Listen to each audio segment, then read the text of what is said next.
Palestinians. We want to see Lebanese live free from the threat of conflict and violence.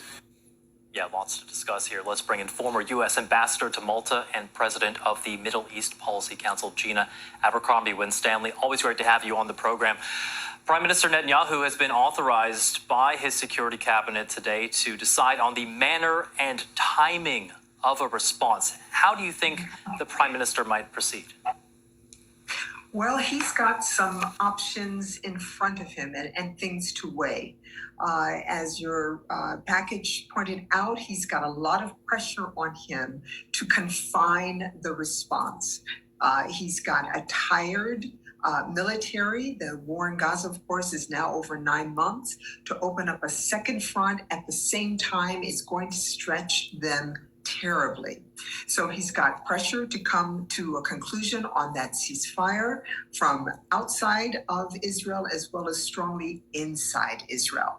And keeping in mind that the conflict in Gaza is the root of the current range of conflicts at the northern border with the Houthis as well as West Bank and the Gaza Strip. Yeah, Ambassador, I wanted to ask you, Israel does have plenty on its plate. We heard there fierce fighting still taking place around Han Yunis in Gaza. Does Israel have the ability to open up now a second military front to its north? It certainly can do it, but it will be an extraordinary strain, not only on the military, which has been fighting for almost a year now, but on the population as well. We know that on the Lebanese side, over 100,000 people are displaced. On the Israeli side, over 60,000 people have been displaced. There are already impacts on the Israeli economy just from the war in Gaza, whether it's investment in Israel, foreign visitors, people coming to work, students, etc., have dropped precipitously, and that has an impact on the population of Israel. So adding this extra layer is going to be very tough indeed. And of course, meanwhile, those ceasefire negotiations are continuing in Rome. The CIA director is there. It doesn't sound like there's been much progress made over the weekend. President Biden, of course, has dropped out of the 2024 presidential race here in the U.S. Do you think he still has the political capital that's needed to get a ceasefire deal over the finish line? He certainly does, if he cares to use whatever range of leverage that he has at his disposal. It is his to use until he is no longer president.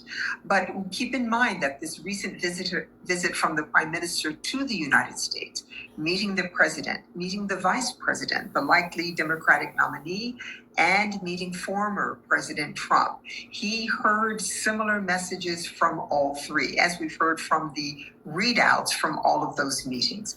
Everyone wants this war wrapped up. So former President Trump said, get it done, wrap it up. The vice president said, she's not going to be silent. We need a ceasefire now.